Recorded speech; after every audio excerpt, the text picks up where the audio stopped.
The conference room on the 47th floor of the Leone Tower fell silent as Monique Robinson pushed her cleaning cart through the door. She shouldn't have been there, not during the quarterly board meeting. But the spill in the hallway had tracked into the executive suite, and her supervisor had been very clear. Clean it immediately, no matter what. 20 pairs of eyes turned toward her. 20 suits worth more than her annual salary. And in the corner, barely visible through the crowd, sat Cristiano Leone himself, the man whose name could stop conversations across 3 states. "Excuse me," Monique whispered, her voice barely audible. Her hands trembled as she gripped the mop handle. "You've got to be kidding me." Richard Calloway, the VP of Operations, didn't bother lowering his voice. "We're in the middle of a multi-million-dollar deal and they send this?" Laughter rippled through the room. Not loud, not kind. The type of laughter that burns. Monique's jaw tightened. She'd heard it before. Every day of her 43 years, she'd heard some version of that laugh. But she had a daughter in college and rent due in 4 days. So she moved toward the corner where the coffee had spilled, keeping her eyes down. "Does it even speak English?" someone muttered. The room erupted in chuckles. Monique's hands stilled on the mop. In the corner, Cristiano Leone's expression didn't change, but his fingers stopped moving across the tablet screen. What happens next will leave you speechless. The janitor they mocked had a secret that would change everything, and when the Mafia boss discovered the truth, the entire room would pay the price, but not with violence, with something far more devastating. Don't miss a single word of this story. Keep reading until the end. Monique Robinson had been invisible her entire life. At least, that's how it felt. 43 years of moving through spaces where people looked past her, through her, around her, but never at her. She cleaned offices in downtown Chicago for Premier Solutions, a company that contracted janitorial services to the city's most powerful corporations. The Leone Tower was her biggest account. Every Monday, Wednesday, and Friday she arrived at 5:30 a.m., 2 hours before the executives filtered in with their lattes and their problems. She cleaned their offices, emptied their trash, scrubbed their floors, and then, like a ghost, she vanished before most of them even arrived. Except today. Today, Marcus, her supervisor, had called her in during business hours because Mr. Calloway had specifically requested an immediate cleanup. Some visiting investor had knocked over an entire carafe of coffee, and the stain was spreading toward the executive conference room. "Get up there now," Marcus had barked through the phone. "I don't care if the president himself is in that room. You clean it." So here she was, standing in a room full of men who earned more in a week than she did in a year. "Ma'am, if you could just—" The young assistant near the door gestured frantically toward the exit. "We're in the middle of something." "She was told to clean," a voice said from the corner. Cristiano Leone's voice, low, smooth, the kind of voice that didn't need to be raised to be heard. The assistant paled. "Of course, Mr. Leone, I just thought—" "Let her work." Monique didn't look up. She couldn't. Her heart hammered against her ribs as she knelt beside the stain, working the mop in careful, practiced circles. The coffee had already set into the cream-colored carpet. It would take more than one pass.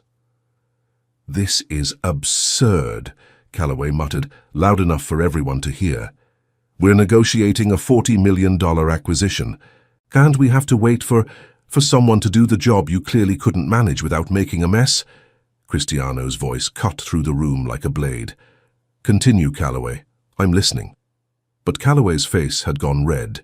He cleared his throat and shuffled his papers, the presentation forgotten. Monique worked faster. Her knees ached. They always did after the 5th hour of her shift, but she pushed through the pain. "Just get it done. Just get out."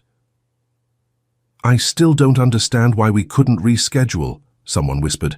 "It's not like she's—" Monique's hands stilled. She'd been 14 the first time someone had looked at her like she was worth less than the dirt she cleaned. She'd been working part-time at a diner to help her mother with bills. A woman in a white pantsuit had snapped her fingers at Monique like she was a dog, demanding a refill. "What are you waiting for, girl? You deaf or just slow?" The memory burned even now, nearly 30 years later. Monique rose to her feet, her jaw set. The stain was gone. Her job was done. She turned toward the door, pulling her cart behind her. "Wait." Cristiano Leone's voice stopped her mid-step. Every head in the room turned. The air itself seemed to hold its breath. Monique looked back, her heart racing. Cristiano Leone sat at the head of the table, his posture relaxed but his gaze sharp. He was older than she'd expected, maybe late 40s, with silver threading through his dark hair. His suit was charcoal grey, perfectly tailored. A thin scar traced the line of his jaw. He looked like a man who'd seen the world break and had learned how to break it back. "You've been working this building for 3 years, Cristiano said. It wasn't a question. Monique blinked. "Yes, sir." "Every Monday, Wednesday, Friday, 5:30 a.m. "Yes, sir." The room was silent. Calloway looked like he wanted to melt into his chair. "What's your name?" Cristiano asked. "Monique Robinson, sir." "Ms. Robinson." Cristiano's gaze didn't waver. "Thank you for your work. This building wouldn't function without people like you." Monique felt something crack inside her chest. Not break. Crack. Like ice in the sun. "Thank you, sir," she whispered. She left before the tears could fall, but Cristiano Leone didn't forget. 3 days later, Monique arrived at the tower to find a memo waiting in her supervisor's office. She was being reassigned. Effective immediately, she would be part of the executive floor team, a position that came with better hours, better pay and benefits she'd only dreamed of. Marcus handed her the paper with a scowl. "Don't know what you did to earn this, but don't screw it up." Monique stared at the memo, her hands trembling. This didn't make sense. People like her didn't get promotions. They got overlooked, ignored, forgotten. But the signature at the bottom was unmistakable. Cristiano Leone. Her first day on the executive floor was chaos. The team was short-staffed, and the annual investor gala was in 2 days. Monique found herself cleaning offices she'd only seen from a distance. Calloway's, the CFO's, and at the far end of the hall, Cristiano Leone's private suite. "Don't touch anything on his desk," the lead custodian warned. "And don't ask questions, just clean and get out." Monique nodded. She pushed her cart into the suite, her pulse quickening. The office was massive, floor-to-ceiling windows overlooking the Chicago skyline, dark wood furniture, shelves lined with books in Italian and English. And on the desk, half hidden beneath a stack of contracts, was a photograph. Monique froze. It was a picture of a young girl, maybe 9 or 10, with dark curls and a bright smile. She wore a school uniform and held a trophy. Written across the bottom in careful handwriting, "To Papa, I miss you." Sophia. Monique's breath caught. A daughter. Cristiano Leone had a daughter. "Find something interesting?" Monique spun around, her heart leaping into her throat. Cristiano stood in the doorway, his expression unreadable. He wore a white shirt with the sleeves rolled up, no tie. Ink peeked from beneath the fabric at his collarbone, a tattoo she couldn't quite make out. I'm sorry, sir. I didn't mean to. It's fine." Cristiano stepped inside, closing the door behind him. "You weren't snooping. I left it out." Monique's hands twisted together. "She's beautiful." Cristiano's gaze softened, just barely. "She is. She lives with her mother in Italy. I don't see her as often as I'd like." The silence stretched between them. "You have children, Ms. Robinson." Monique hesitated. "A daughter, Keisha. She's 19. In college." "You must be proud." "I am." Monique's voice cracked. "She's the first in our family to go." Cristiano nodded slowly. "Education is a gift. My daughter reminds me of that every time she calls." For a moment, they stood in silence, a Mafia boss and a janitor, 2 parents separated by wealth and power and circumstance, but connected by something deeper, something neither of them had expected. "Ms. Robinson," Cristiano said quietly, "if anyone on this floor treats you with anything less than respect, you come to me directly. Understood?" Monique's throat tightened. "Yes, sir." "Good." He moved toward his desk, then paused. "And Monique." It was the first time he'd used her first name. "Welcome to the team." The investor gala was 2 days away, and the executive floor was a war zone. Monique had never seen anything like it. Assistants sprinted through hallways with clipboards and earpieces. Caterers delivered samples to the conference rooms. Security teams swept the building twice a day, checking every entrance, every exit, every shadow. And through it all, Cristiano Leone moved like a calm center in a hurricane. Monique watched him sometimes, when she thought no one was looking. The way he commanded a room without raising his voice, the way people straightened when he passed, the way his jaw tightened when Calloway spoke. She'd learned things about him in the past 2 days, small things. He drank his coffee black. He worked until midnight most nights. He had a scar on his left hand that looked like it came from a blade. And he noticed everything. Ms. Robinson. Monique looked up from the corner she was cleaning. Cristiano stood in the hallway, his suit jacket slung over one arm. He looked exhausted. Yes, sir. Do you have a moment? Her stomach flipped. Of course. He gestured toward his office. Monique followed, her mind racing. Had she done something wrong? Overstepped? Broken some unspoken rule? Cristiano closed the door behind them and moved to the windows. The city stretched out below, a sea of lights against the darkness. I need your help with something, he said. Monique blinked. Sir, the gala. We're hosting investors from 6 countries. Some of them don't speak English as their first language. He turned to face her. I overheard you speaking to one of the maintenance workers last week. In French. Monique's heart skipped. She'd been talking to Henri the electrician about a broken outlet. She hadn't realized anyone had been listening. Yes, sir, I speak French. My mother was from Haiti. What else do you speak? Monique hesitated. This felt like a test. Spanish, Portuguese, a little Italian. Cristiano's eyes sharpened. Self-taught. My daughter helped. She studied languages in high school. We practiced together. For a long moment, Cristiano said nothing. Then slowly he smiled. It was a small smile, barely there, but it transformed his face. I knew you were more than they saw, he said quietly. Monique's throat tightened. The gala, Cristiano continued. I need someone I can trust to help coordinate the international guests, someone who can communicate, navigate cultural nuances, ensure no one feels overlooked. But sir, I don't have experience with... You have something better than experience. Cristiano's gaze locked onto hers. You have empathy. You see people, you listen. That's rarer than you think. Monique's hands trembled. Why me? Because 3 days ago, you were humiliated in front of 20 men who should have known better. And you didn't lash out, you didn't shrink, you did your job with dignity. Cristiano stepped closer. That's strength, Ms. Robinson. The kind I need on my team. Monique felt tears prick her eyes. She'd spent her entire life being invisible. And now, here was one of the most powerful men in Chicago telling her she was seen. I'll do it, she whispered. Good. Cristiano extended his hand. We'll go over the details tomorrow morning, 7 a.m., my office.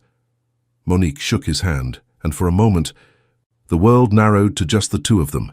His grip was firm, steady, safe. Thank you, Mr. Leone. Cristiano, he said. When it's just us, call me Cristiano. The next morning, Monique arrived at 6:45 a.m. She wore her best clothes, a simple black dress she'd bought for Keisha's high school graduation.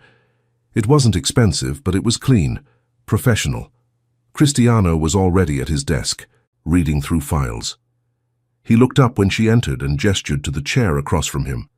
Coffee? He offered. No, thank you, sir. Cristiano. He poured her a cup anyway. Black, like his. They spent the next 2 hours going over the guest list. Cristiano explained the investors, their backgrounds, their expectations. Monique took notes in a small notebook she'd brought, her handwriting careful and precise. This one, Cristiano said, pointing to a name. Laurent Beaumont. French. Old money. He's particular about formalities. Don't let Calloway rush him through introductions. Monique nodded. I'll make sure he feels welcomed. And this one, Akio Tanaka, Japanese. He values silence and observation. Don't mistake his quietness for disinterest. Understood. Cristiano studied her for a moment. You're a quick study. I've had to be, Monique said quietly. Tell me. She looked up, startled. Sir? Tell me your story. How does a woman who speaks 4 languages end up cleaning offices? Monique's chest tightened. No one had ever asked her that.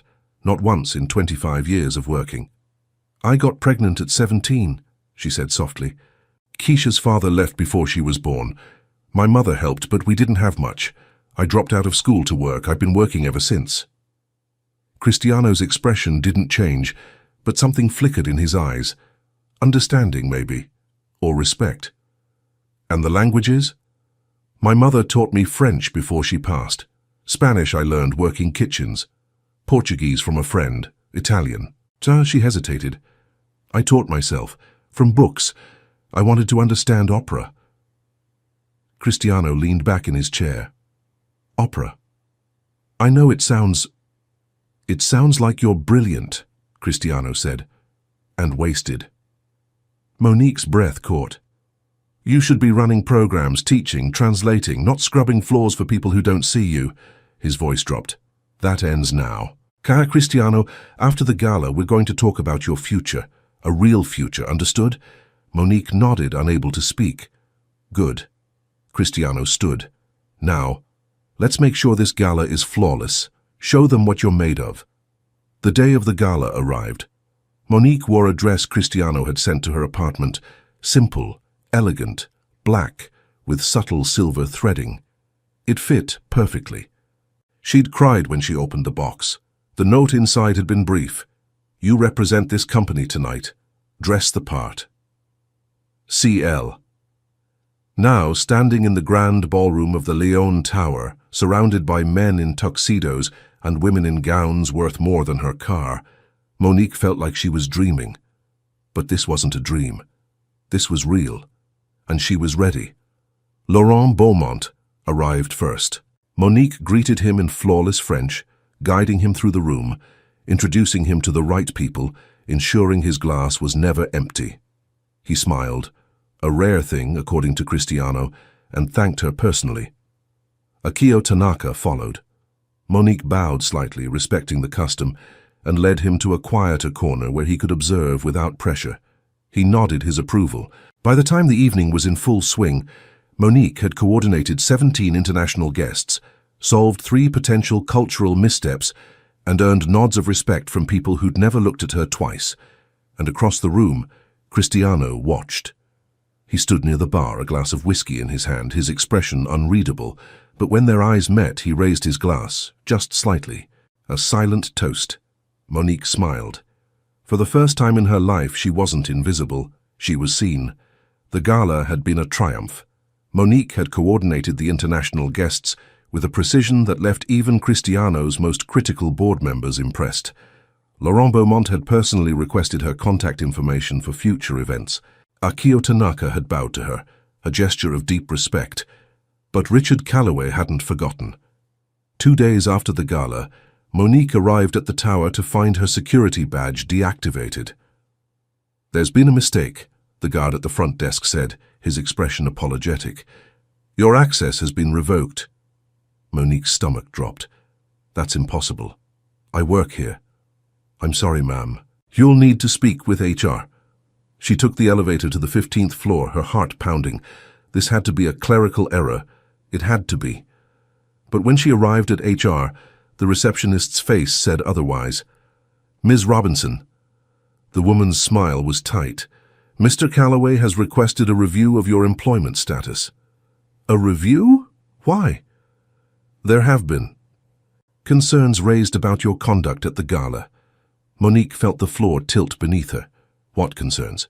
"Mr. Calloway believes you overstepped your role, that you misrepresented yourself to the guests as a company executive rather than a member of the custodial staff." The words hit like a slap.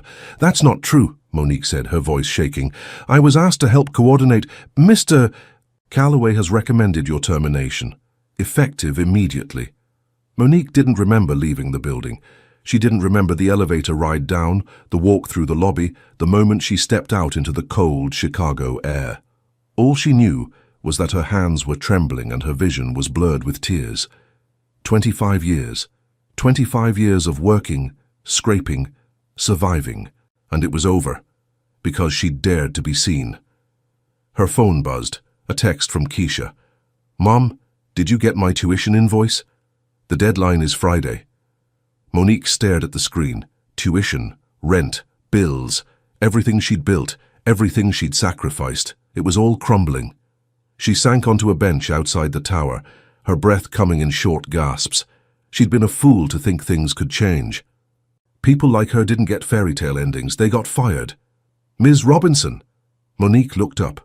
Cristiano Leone stood in front of her, his expression dark as a thunderstorm. He wore no jacket, just a white shirt rolled to his elbows despite the freezing wind. Two men flanked him, security by the look of them. What happened? Cristiano's voice was low, dangerous. Monique wiped her eyes. Mr. Calloway. He said I overstepped, that I misrepresented myself at the gala. Cristiano's jaw clenched. Where is he now? I don't... Come with me. It wasn't a request. Cristiano didn't speak as they rode the elevator back to the executive floor. His silence was more terrifying than any words could have been. Monique stood beside him, her heart racing, watching the numbers climb. When the doors opened, Cristiano strode toward the conference room where Calloway was mid-presentation with the acquisitions team. He didn't knock. The door slammed open. Every head in the room turned. Out, Cristiano said. The team scrambled, grabbing tablets and notebooks. Within seconds, only Calloway remained, his face pale. Mr. Leone, I was just... Sit down. Calloway sat. Cristiano moved to the head of the table. Monique stood near the door, frozen. Explain to me, Cristiano said, his voice quiet, why Monique Robinson's security access was revoked this morning. Calloway cleared his throat. It was a personnel matter, sir. She exceeded her authority during the gala. Several investors expressed confusion about her role. Which investors? Calloway blinked. Name one. Cristiano leaned forward. One investor who complained. Go ahead. Silence. You can't, Cristiano continued, because there weren't any. Laurent Beaumont personally thanked me for assigning her to his party. Akio Tanaka's assistant called this morning requesting her for their next summit. His gaze was ice. So I'll ask you again. Why was she terminated? Calloway's face reddened. She's a janitor, sir. She had no business representing this company to whom? Cristiano's voice dropped. To people who mattered. To people with money. That's not what She speaks 4 languages. She coordinated an event that could have cost us $40 million if it went wrong. She showed more professionalism in one night than you've shown in 10 years. Cristiano straightened. So let me be very clear. Monique Robinson's termination is rejected.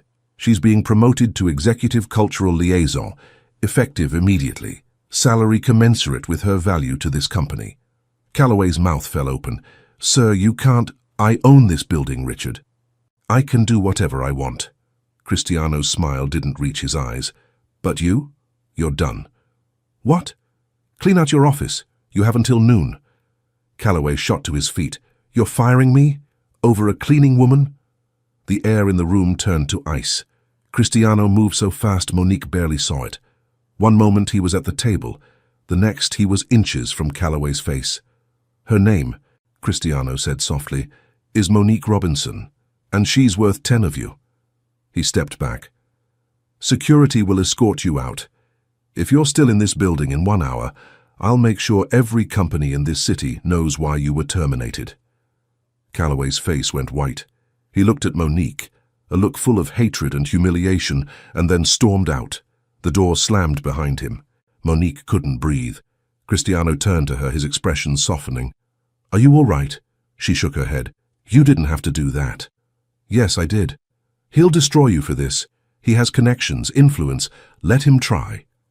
Cristiano stepped closer. Monique, listen to me. Men like Calloway thrive on fear, on keeping people like you in boxes so they feel powerful. His voice dropped. I don't tolerate that. Not in my company, not in my city, not anywhere. Monique's eyes filled with tears. I don't understand. Why do you care so much? Cristiano was silent for a long moment. When he spoke, his voice was barely above a whisper. Because 12 years ago my daughter's mother left me, took Sophia to Italy, said I was too dangerous, too broken to be around a child. He looked away. She worked for my family, a housekeeper. I was young, reckless. I thought I could protect everyone. I was wrong. Monique's breath caught. Sophia's mother raised her alone for 3 years before I even knew she existed. By the time I found them, she'd built a life, a good life, without me. Cristiano's jaw tightened. I see that woman every time I look at you. Strength, dignity, sacrifice, and I'll be damned if I let someone like Calloway destroy that. Tears streamed down Monique's face. Cristiano, you're not alone anymore, he said. Understand? She nodded, unable to speak. Cristiano stepped back, his expression shifting to something more controlled, professional. The legal team will have your new contract ready by tomorrow. In the meantime, take the rest of the day, go home, be with your daughter. Thank you, Monique whispered. Don't thank me yet. Cristiano's smile was faint. You're about to be very busy. 3 weeks later, Monique sat in her new office, a real office, with a desk and windows and her name on the door, reviewing travel arrangements for an upcoming summit in New York. Her salary had tripled. Keisha's tuition was paid in full. For the first time in her life, Monique had a savings account with more than 3 digits, but something was wrong. She'd noticed it a week ago, the way Cristiano's security had doubled, the way he ended phone calls abruptly when she entered the room, the way his assistant, Marco, watched the elevators like a hawk. And then there was the envelope. It had arrived at her apartment 2 days ago. No return address. Inside was a single photograph. Cristiano standing outside a restaurant, his hand on the shoulder of a man Monique didn't recognize. On the back, written in block letters, "He's not who you think he is." Monique had wanted to throw it away, but she couldn't, because the truth was she didn't really know who Cristiano Leone was. She knew he was powerful, wealthy, connected, but the details, the specifics of how he'd built his empire, she'd avoided asking, because part of her didn't want to know. But now, sitting in the office he'd given her, staring at the photograph hidden in her desk drawer, she realized she couldn't avoid it anymore. If she was going to be part of his world, she needed to understand it. That evening, Monique stayed late. Most of the staff had gone home. The executive floor was quiet. The lights dimmed. She stood outside Cristiano's office, her hand on the door handle. He was still inside. She could see the glow of his desk lamp through the frosted glass. She knocked. "Come in." Cristiano looked up from his laptop. He wore reading glasses, something she'd never seen before. They made him look softer, more human. "Monique, I thought you'd left. I need to ask you something." He closed the laptop. "Sit." She did, her hands folded in her lap. For a long moment, neither of them spoke. "What do you need to know?" Cristiano asked quietly. Monique took a breath. "The truth. About who you are. What you really do." Cristiano's expression didn't change, but something flickered in his eyes. "All right." He stood and moved to the window, his back to her. The city stretched out below, a constellation of lights. "My family," he began, "has been in Chicago for 4 generations. We started with nothing. Immigrants from Sicily. My great-grandfather built the family business. Import, export, construction, real estate." He paused. "But the world we came from wasn't clean. It was survival, protection, loyalty, and yes, control." Monique's heart pounded. "I inherited that world when I was 25. My father was killed. My uncles wanted to tear the family apart, so I took over. I made choices, some good, some—" He turned to face her. "Some I'll carry for the rest of my life. Are you—" Monique's voice shook. "Are you in the Mafia?" Cristiano met her gaze. "That word means different things to different people. Am I connected to powerful families? Yes. Do I operate in gray areas the law doesn't always touch? Yes. Have I done things that would horrify you?" He paused. "Probably." Monique stood, her legs unsteady. "Why are you telling me this?" "Because you deserve the truth. And because—" Cristiano's voice dropped. "Because I care about you more than I should." The air between them crackled. "So I've spent 12 years building a legitimate empire," Cristiano continued. "I want my daughter to inherit something she can be proud of. I want to be someone she can be proud of. But the past doesn't let go easily. There are people who want to pull me back, use me, destroy me. The photograph, Monique whispered. Cristiano's eyes sharpened. What photograph? She pulled it from her purse, her hands trembling. Cristiano took it, his jaw tightening as he studied the image. Where did you get this? It came to my apartment 2 days ago. Cristiano's expression turned cold. This is Marco Santini, a rival. He's been trying to force me into a partnership for 6 months. I've refused. Why would he send this to me? To scare you, to make you doubt me, to isolate me. Cristiano crushed the photograph in his fist. It's what men like him do. They find what you care about and they use it against you. Monique's breath caught. What I care about?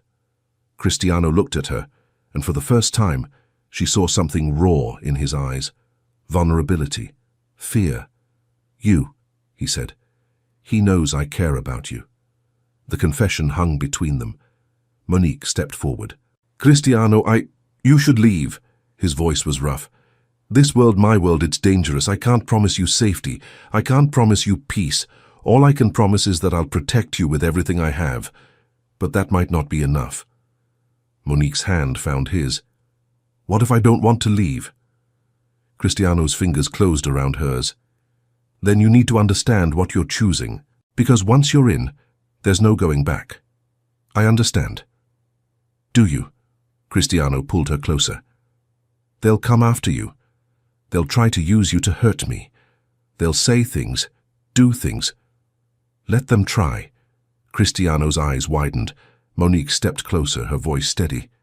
I've spent my entire life being underestimated, overlooked, used. I know what it's like to be a target. And I'm still here, still standing. She met his gaze. You don't scare me, Cristiano, and neither do they. For a moment, he just stared at her. Then, slowly, he smiled. You're extraordinary, he whispered. So are you. The confrontation happened 3 days later. Monique was in her office when Marco burst into the building. He bypassed security, bribed them, she later learned, and stormed onto the executive floor with 6 men in tow. Where's Leone? Marco's voice echoed through the hallway. Monique stepped out of her office. He's not here. Marco's eyes locked onto her. He was shorter than Cristiano, stockier, with a scar that ran from his temple to his jaw. His smile was cruel. You must be the janitor. Monique's spine straightened. I'm the executive cultural liaison. Marco laughed. Sure you are, sweetheart. Tell Cristiano I'm tired of waiting. He's got until Friday to sign the partnership agreement, or things get messy. He's not interested in your partnership. That's not your decision to make. Actually, a voice said from behind them, it is. Cristiano stood at the end of the hallway, flanked by his own security. He wore a black suit, his expression carved from stone. Marco's smile faltered. Cristiano, good. We can settle this now. There's nothing to settle. I told you no. 6 times. And I told you, get out of my building. Marco's face darkened. You think you can just dismiss me? You think you're untouchable because you've gone legitimate? He gestured toward Monique. You're weak, Leone. Caring about people like her makes you weak. Cristiano's voice dropped to a whisper. Say another word about her, and I'll make you regret it. You won't do anything. Marco stepped forward. You've got too much to lose now, your precious reputation, your daughter, your... He didn't finish. Cristiano moved like lightning. One moment, Marco was smirking. The next, he was on his knees, Cristiano's hand wrapped around his throat, not choking but holding, a promise of violence restrained by sheer willpower. Listen very carefully, Cristiano said, his voice cold. You will leave this building, you will leave this city, and you will never, never speak her name again. If I hear you've so much as looked in her direction, I will bury you so deep no one will ever find you. Marco's face turned red. You can't. I can. Cristiano released him. And I will. Marco stumbled back, gasping. His men moved forward, but Cristiano's security was faster. Within seconds, Marco's crew was surrounded. Take them out, Cristiano said. All of them. Marco was dragged toward the elevator, still sputtering threats, but Cristiano had already turned away. He moved to Monique, his hands gentle as they framed her face. Are you hurt? No. I'm fine. He won't bother you again. I know. Monique's hands covered his.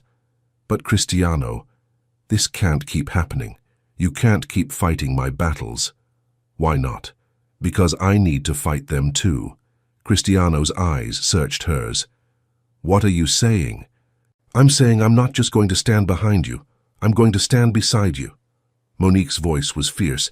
You gave me a chance when no one else would. You saw me when I was invisible.